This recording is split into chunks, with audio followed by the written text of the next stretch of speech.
छोड़ के घर पे। तो इसीलिए समाज में और सियासत में रब्बानी साहब को और उसके भाई मोनी साहब को कोई जगह मत दीजिए। अगर आप लोग अमन और शांति चाहते हैं, ग्वालपोखर में सुकून चाहते हैं और हक और इंसाफ के साथ जीना चाहते हैं, तो ऐसे ताकत जिनके हाथ में है, इनकी ताकतों को छीनना होगा। समाज और सियासत से इनको बहिष्कार करना होगा। यही आप लोगों के सामने हम अपील करने आए हैं। और जो लोग कांग्रेस में शामिल हुए, आप लोगों को घबराने की जरूरत नहीं है कि आप लोग ये सोचिएगा कि यहाँ पर आके तृणमूल का कोई नेता बोलेगा कि पंचायत तृणमूल का है, सरकार तृणमूल का है, मंत्री हमारा है, तुम्हारा क्या होगा, तो डराएगा धमकाएगा। तो डरने की जरूरत नहीं है। उसको बोल दीजिएगा कि पंचायत तुम्हारा, समिति तुम्हारा, जिला तुम्हारा, सरकार तुम्हारा, मुख्यमंत्री तुम्हारा, विक्टर हमारा है। बस ये बात बोल दीजिएगा और यही काफी है। यही काफी है कि रात को विक्टर का ख्वाब भी देख ले तो रब्बानी को डर से नींद नहीं आता है। तो इसलिए आप लोगों को डरने की जरूरत नहीं। জাতীয় কংগ্রেস জিন্দাবাদ, জাতীয় কংগ্রেস জিন্দাবাদ, গোয়ালপাড়া কংগ্রেস জিন্দাবাদ, মহাঞ্চল জিন্দাবাদ, कांग्रेस जिंदाबाद, विक्टर भाई जिंदाबाद। तो इसलिए ज्यादा लंबी तकरीर न करते हुए बहरे जाने के बाद यहाँ पर नसीम भाई हैं, जैनुल हैं, ये लोग आप लोगों से मुखातिब होंगे। आज महुआ उन सब का कांग्रेस परिवार में हम तहे दिल से आप लोगों का इस्तकबाल करते हैं और आप लोगों का शुक्रिया अदा करते हैं, क्योंकि आप लोगों की ज्वाइनिंग से हम लोगों की लीडरशिप भी मजबूत होगी और आप लोग भी मजबूत होंगे। क्योंकि आवाम जब जुड़ेगा तो आवाम मजबूत होगा। यही पैगाम राहुल गांधी भारत जोड़ो यात्रा से देने की कोशिश किए कि एक तरफ नफरत की सियासत जो पूरे हिंदुस्तान में फैल चुकी है, हिंदू मुस्लिम के नाम पर, मस्जिद और मंदिर के नाम पर लोगों को बांटा जा रहा है और नफरत की सियासत को इस कदर फैलाया जा रहा है कि लोग एक दूसरे से नफरत करने में और लड़ने में फंसे हुए हैं। और बीजेपी की सरकार जो है देश को बेच रही है। आज आप अगर देखें तो हमारा बैंक बिक गया, हमारा रेल बिक गया, हमारा एयरपोर्ट बिक गया, हमारा बंदरगाह बिक गया, हमारा LIC बेच दिया गया। तो हर चीज को बेच दिया जा रहा है जो पिछले 75 सालों में कांग्रेस की हुकूमत में आवाम के लिए जो संपत्ति तैयार किया गया था, आपका इंडियन रेलवे, आपका एयरपोर्ट, आपका बैंक, आपका LIC, ये सारी चीजों को, BSNL, ये संपत्ति पब्लिक का था। आज ये सारा संपत्ति सरकार बेच रहा है और जब ये संपत्ति बिकने लगेगा, किसी मालिक के हाथ में चला जा रहा है, अदानी अंबानी जैसे लोगों के हाथ में, तो आपका हर जरूरत का सामान, आज आपको कलकत्ता जाना हो इलाज करने के लिए, जहां आप 300 रुपये में जा सकते थे, कल आपको वहीं 1200 रुपये में जाना पड़ेगा। महंगाई बढ़ते जाएगा। इस महंगाई के मुकाबले में राहुल गांधी जो है महंगाई के खिलाफ लड़ने की बात कर रहे हैं। जल जंगल जमीन की बात हम लोग कर रहे हैं कि किसान का जमीन बचाना होगा, जंगल बचाना होगा, पानी बचाना होगा। जल जंगल जमीन की लड़ाई है, जो हमारा हक है उसकी लड़ाई है। इस लड़ाई को लड़ने के लिए भारत जोड़ो यात्रा के जरिए जो राहुल गांधी ने जो पैगाम दिया कि नफरत के बाजार में मोहब्बत की दुकान लगाने हम आए हैं, तो आज जिस तरह का नफरत पूरे हिंदुस्तान में है, उसको में मोहब्बत ही है जो हिंदुस्तान को बचा सकती है, जो हम और आपको जोड़ के रख सकती है। और मगरिबी बंगाल में ममता बनर्जी की हुकूमत में जिस तरह से गुंडा ताकत सर उठा रही है, उसका मिसाल बंगाल में बहुत सारा है। हर जिला में आपको ऐसे मिसाल है जो कहीं कत्लेआम हुआ, कई लोगों को जिंदा जला दिया गया, कहीं पर मार दिया गया, कहीं काट दिया गया। ये कहानी हम लोग सुनते हैं, टीवी पर, अखबारों पे देखते हैं। लेकिन ग्वालपोखर के लोगों के सामने, आंखों के सामने जिंदा मिसाल है जैन गांव कि जैन गांव का पंचायत का प्रधान नाजिश खुलेआम थाना के सामने गोलीबारी करता है। पुलिस खड़े होकर तमाशा देखती है। आरिफ अपने घर में अपने माँ और बीवी के साथ होता है और पुलिस की मौजूदगी में उसका दरवाजा खुलवाया जाता है। पुलिस खड़ी रहती है और नाजिश अपने गुंडों के साथ घर में घुसता है और आरिफ पर गोली चलाकर उसको छत में ले जाकर नीचे फेंक देता है। बीवी के सामने और माँ के सामने नौजवान बेटा कत्ल हो जाता है। एक जवान बीवी के सामने उसका शौहर को मार दिया जाता है और उस कातिल की हिफाजत करने का जिम्मेदारी ये गुलाम रब्बानी लेता है। ये गुलाम रब्बानी जो कि आवाम का नुमाइंदा है, जो आवाम का नुमाइंदा है, जिसको आप लोगों ने वोट देकर चुना है, आप लोगों ने जब वोट दिया था आप लोगों ने ये सोचा था कि ये हमारी हिफाजत करेगा, ये हमारा ढाल बनेगा, हमारे साथ अगर कोई नाइंसाफी होगा तो रब्बानी हमारे लिए खड़ा होगा। लेकिन अफसोस कि ये रब्बानी आज कत्ल करने वालों के साथ खड़ा होता है, जुल्म करने वालों के साथ खड़ा होता है, जालिमों के साथ खड़ा होता है। जो इस ग्वालपोखर के एक आम गरीब किसान मजदूर पर जुल्म हो रहा है तो वो जालिमों के साथ खड़ा होकर तमाशा देखता है, और जब उसके खिलाफ पुलिस से हम गुहार लगाते हैं, थाना में जाकर हम पुलिस को कहते हैं कि कार्रवाई करो, तो पुलिस को रोकता है कि नहीं कोई कार्रवाई नहीं होगा, नाजिश के खिलाफ कोई कार्रवाई नहीं होना चाहिए। क्यों? क्योंकि नाजिश आज टीएमसी का प्रधान है और नाजिश के गुंडा ताकत के भरोसे रब्बानी यहां पर जिंदा है।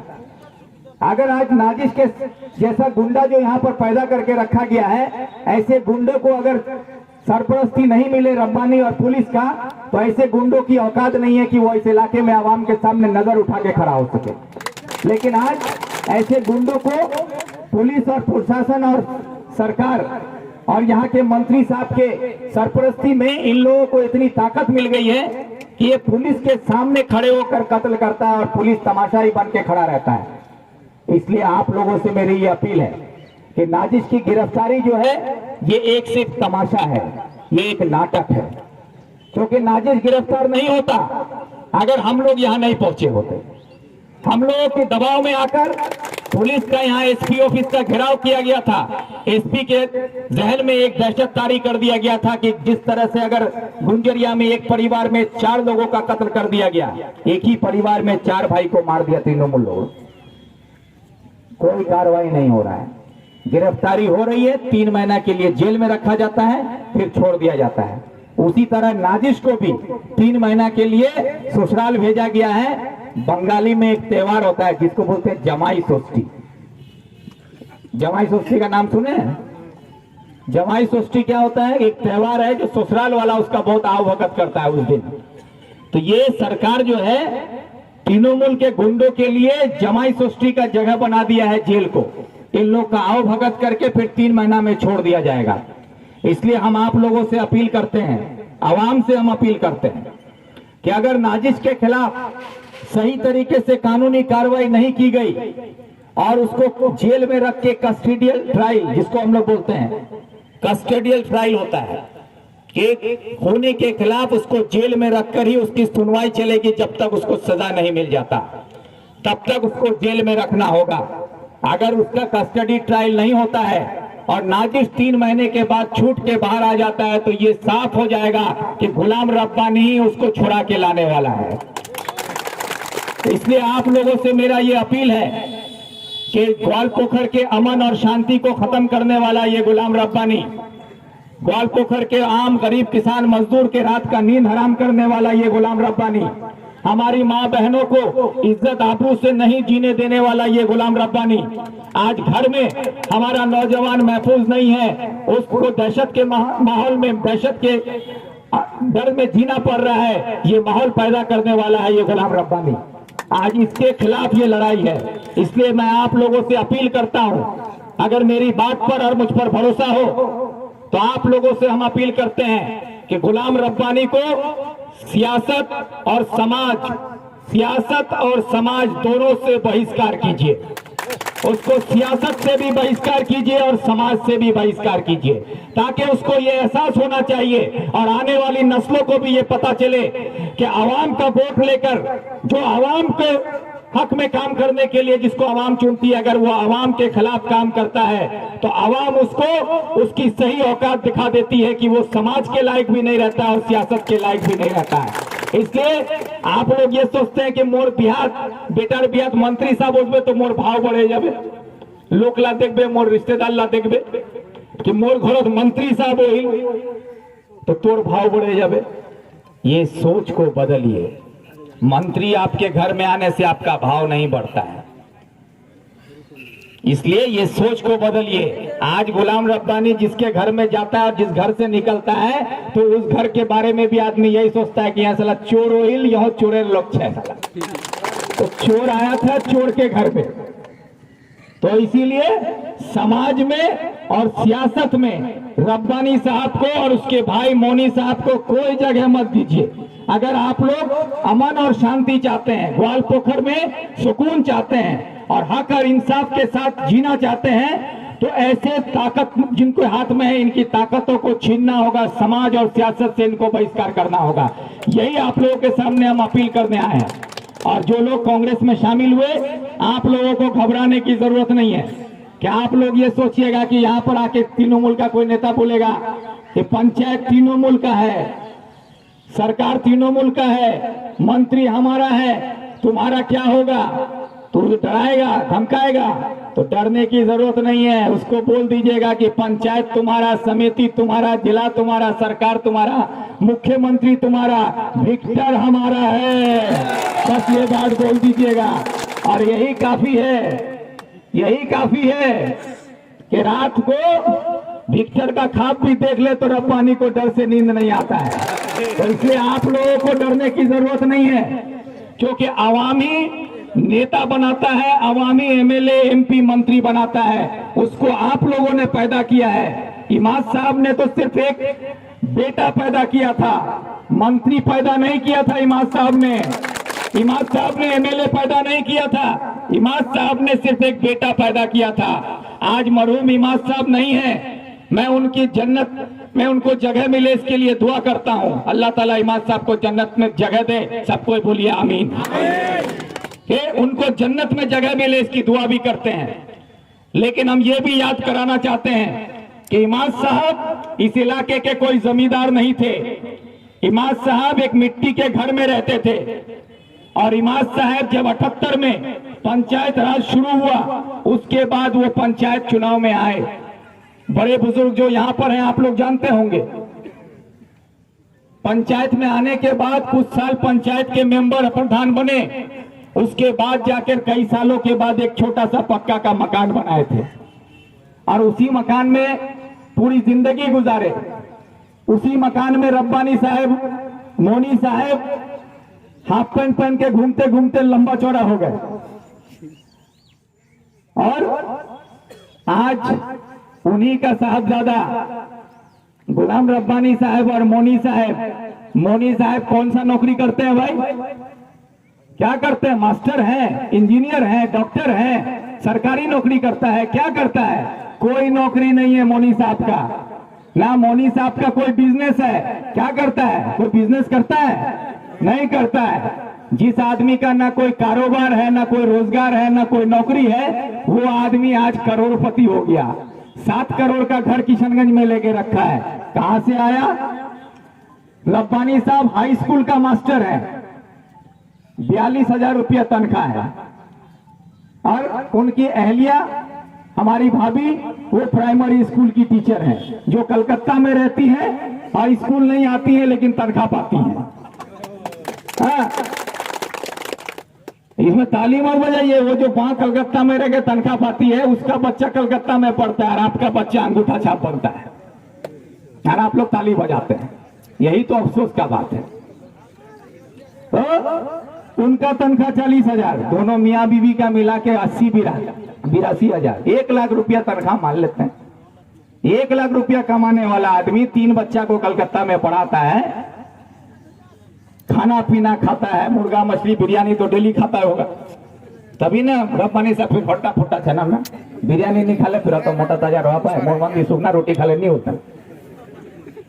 तो अब रब्बानी साहब 7.5 करोड़ का बंगला बनाया है इस्लामपुर में। कभी गए देखे?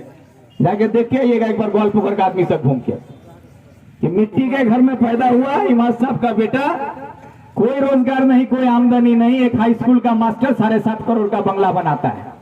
करोड़ों रुपया का जमीन खरीद के रखा है इस्लामपुर में, बलंचा में, गैसल मौजा में, किशनगंज में। कहां से आया ये? अब ये पैसा आप ही का है। गरीब को खून चूसा है, गरीब को चूसा है। और अब सीबीआई ईडी अब धीरे धीरे उत्तर दिनाजपुर डिस्ट्रिक्ट में घुस रहा है। तो आप धीरे धीरे घुस रहा है तो ये लोग का हालत पतला हो रहा है। तो इसलिए अब जो होगा वो होगा। लेकिन ये बात हम इसलिए आप लोगों को बताना चाहते हैं कि पंचायत से लेके मुख्यमंत्री तक इस पार्टी में सब कोई चोर है, और आप लोगों को खैरात बांटा जाता है, लक्ष्मी भंडार, रूपोश्री, कन्याश्री, सबूत साथी। तो आप लोग सोचते हैं कि ये सरकार बहुत ला दीछे है, इधर सरकार कन्याश्री दिले, रूपोश्री दिले, लक्ष्मी भंडार दिले, बहुत कुछ दीछे, लेकिन सच में ये आपको कुछ नहीं दे रहा है सिवाय बर्बादी के। एक कहानी सुनाते हैं, अपनी तकरीर खत्म करेंगे, फिर हम निकल जाएंगे। चकलिया में एक बहुत मशहूर चोर है, कलवा चोर। कलवा चोर बहुत मशहूर चोर है। उसका फितरत है चोरी करना। चकलिया बस स्टैंड में एक बस आके रुकी, बस से पैसेंजर उतरे, उस पैसेंजर के उतरते ही वो कलवा चोर वहां गया और एक पैसेंजर का जेब में जितना रुपया था 5,000 रुपया पूरा निकाल लिया। वो 5,000 रुपया निकाल लिया। अब ये 5,000 रुपया लेके वो बगल वाला चाय का दुकान में जाके बैठ के चाय और बिस्किट खा रहा है। और जिसका पैसा चोरी हुआ वो रो रहा है कि मोर टाका हराई गेल, मोर पॉकेटो जतला टाका छिल सबला निकलाई ले, मोर बेटार दवा लो आवे, घरेर सामान लो आवे, अपनी की करूं, घर कमने जाम। जब रोने लगा, चीखने लगा, चिल्लाने लगा तो लोग जमा हो गए, सब कोई उसकी बात सुन रहा था। और ये कलवा चोर भी चाय का दुकान में बैठ के वो देख रहा है कि ये आदमी रो रहा है। थोड़ी देर के बाद ये कलवा चोर उठ के गया उस आदमी के पास जिसका जेब से पैसा निकाला था। जाके उसको बोलता है, क्या बात है, क्यों रो रहे हो? तो बेचारा वो रोते हुए बोला कि मेरा सारा पैसा चोरी हो गया, मेरा पैसा निकाल लिया, हमारा जेब में जो भी था, अब हमको बेटा का दवा लेना है, घर का सामान लेना है, घर वापस जाना है, हम कैसे जाएंगे? ये बात जब बोला तो ये कलवा चोर बोलता है, मत रो, हम है ना। बोलता ये लो 500 रुपया। उसको देता है 500 रुपया, ये लो 500 रुपया। अब वो आदमी सोचता है कलवा लोकटा बड़ा बढ़िया, ये आतला लोकेर लिखी कान्नो कोई कुछ नहीं करिल, इधर लोग मग 500 टाकार मदद तो करिल और अल्लाह तो खुश राखबे बाबू, बोले वहां चले गए। तो ये कलवा चोर कोई और नहीं है, ये कलवा चोर आपका ममता बनर्जी है, जो आपको 500 रुपया लक्ष्मी भंडार, रूपोश्री, कन्याश्री देती है और आप लोग से वोट लेके चली जाती है। तो असल में ये जो है आप ही का पैसा चोरी करके रखता है। अगर आप मिसाल के तौर पर जानना चाहते हैं तो आपका सार का दाम कितना था आज से 7 साल पहले? 1,000 रुपया। आज वही सार का दाम 4.5 से 5,000 होने जा रहा है। आपका बीज का दाम 8 गुण 10 गुण बढ़ गया। सरसों का तेल 200 रुपया से ज्यादा लीटर हो गया। आपका बिजली का बिल पहले एक बल्ब जलाते थे, एक पंखा चलाते थे तो आपका 100-120 रुपया बिल आता था, 150 रुपया आता था। आज वही पंखा और बिजली है और बिल आपका आता है 700 रुपया, 900 रुपया। कहां से आ गया? आपको चारों तरफ से लूट रहा है। कल आप हाट जाते थे 500 रुपया लेके तो आपका झोला भर जाता था, जेब में कुछ पैसा भी बच जाता था। आज 500 रुपया लेके जाइएगा, झोला भी खाली रहेगा, जेब भी खाली रहेगा। तो आपका हर तरफ से आपको लूट रहा है और आपको बोलता है तो मैं लक्ष्मी भंडार दिनू, तो मैं साइकिल दिनू, तो मैं ईटा दिनू, उड़ा दिनू। हमको साइकिल और रूपोश्री, कन्याश्री या लक्ष्मी भंडार के नाम पर हमको वर्गला के रखा गया है और चारों तरफ से हमको बर्बाद किया जा रहा है। ये जिस स्कूल में आके सामने हम लोग खड़े हैं, मोनी बीटा हाई स्कूल, ये मोनी बीटा हाई स्कूल आपका कल रहेगा या नहीं इसका भी कोई गारंटी नहीं है। 8,209 स्कूल पूरे पश्चिम बंगाल में ममता की सरकार में बंद होने जा रहा है और ये हम नहीं बोल रहे हैं, अखबार में छपा है। 8,209 स्कूल पूरे बंगाल में ममता की सरकार में बंद होने जा रहा है और उसमें आने वाले वक्त में आपका मोनी बीटा हाई स्कूल भी रहेगा या नहीं, आपका लोधन हाई स्कूल बचेगा या नहीं, आपका दूसरा जितना भी स्कूल है पूरे उत्तर दिनाजपुर में वो बचेगा या नहीं, इसका कोई गारंटी नहीं है। हमारा बच्चा पढ़ पाएगा या नहीं, कल हम अपने बच्चों को पढ़ा पाएंगे कि नहीं, समाज में खड़ा कर पाएंगे कि नहीं, इसका कोई इंतजाम नहीं है। सरकार उसके बारे में नहीं सोच रही है। आपको 500 रुपया और साइकिल और रूपोश्री और कन्याश्री और किसान भाता और भाता के नाम पर आपको सिर्फ पर गलाया जा रहा है और इसी तरह गोली चलेगा और लोग मरेंगे। मरने वाला भी मुसलमान, मारने वाला भी मुसलमान। ममता बनर्जी बोलती है हम मुसलमान के हमदर्द हैं आप लोग जरा आंख खोलिए, दिमाग खोल के सोचिए कि आज मगरिबी बंगाल में जिस जिला में भी गोली चल रहा है, चलाने वाला भी मुसलमान है, मरने वाला भी मुसलमान है। 100 आदमी मरता है तो 98 मुसलमान मरता है, और गोली चलाने की वजह से जेल जाता है 100 आदमी, तो उसमें भी 98 मुसलमान जाता है। ममता की सरकार में क्या हुआ कि हर नौजवान मुसलमानों के हाथ में हथियार देकर उसको गुंडा बनाया जा रहा है, और उन्हीं मुसलमान को गुंडा बनाकर उसके हाथ से मुसलमानों का कत्ल भी हो रहा है। और मार भी मुसलमान को रही है, मरवा भी मुसलमान को रही है, और गुंडा भी मुसलमान को बना रही है। और आप लोग बोलते हैं दीदी तो दुपट्टा ओढ़े होच्छे, कलमा पढ़छे, बोलते हैं कि नहीं? आप लोग तो दुआ मांगेगी। अभी ईद का आने वाला है रमजान के बाद, तो रब्बानी साहब के बगल में ममता बनर्जी का फोटो रहेगा दुआ मांगते हुए, देखिएगा ऐसे दुआ मांगेगी, हाथ फैला के दुआ मांगेगी। यार आप लोग सोचिएगा बाप रे, ममता दुआ से नहीं जन्नत तो चले जाओ साहब। हम लोग मुसलमान, ममता बनर्जी का दुआ से हम लोगों को जन्नत मिल जाएगा। हा? ये बेवकूफ बनाकर मुसलमानों के बच्चों को गुंडा बना रही है। आपके घर का बच्चा गुंडा बन रहा है, और आप ही का समाज का बच्चा गुंडा बन के आप ही के बच्चों को मार रहा है। ये नाजिश को गुंडा बनाया कौन? रब्बानी। आरिफ को मारा कौन? यही गुंडा नाजिश। मरा कौन? आरिफ। आरिफ भी हमारे समाज का बच्चा है, नाजिश भी हमारे समाज का बच्चा है। गुंडा बनाने वाला भी रब्बानी है और मारने वाला भी रब्बानी है। इसीलिए हम आप लोगों को कह रहे हैं कि सियासत और समाज से उसको बहिष्कार कीजिए। उसको न सियासत में जगह मिलनी चाहिए, न समाज में जगह मिलनी चाहिए। यही मेरा आप लोगों से अपील है। अगर हम पर भरोसा करते हैं तो हम आपके साथ हैं। अगर गोली खाना होगा, विक्टर हमेशा सामने खड़ा रहेगा। लाठी खाना होगा, विक्टर सामने खड़ा रहेगा।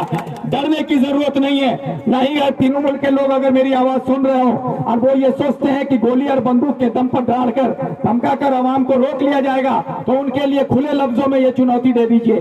क्या सितमगर आओ आज हुनर आजमाए, ऐ सितमगर आओ आज हुनर आजमाए। तुम गोली आजमाओ, हम जिगर आजमाए। इनकलाब जिंदाबाद, वंदे मातरम, कांग्रेस जिंदाबाद।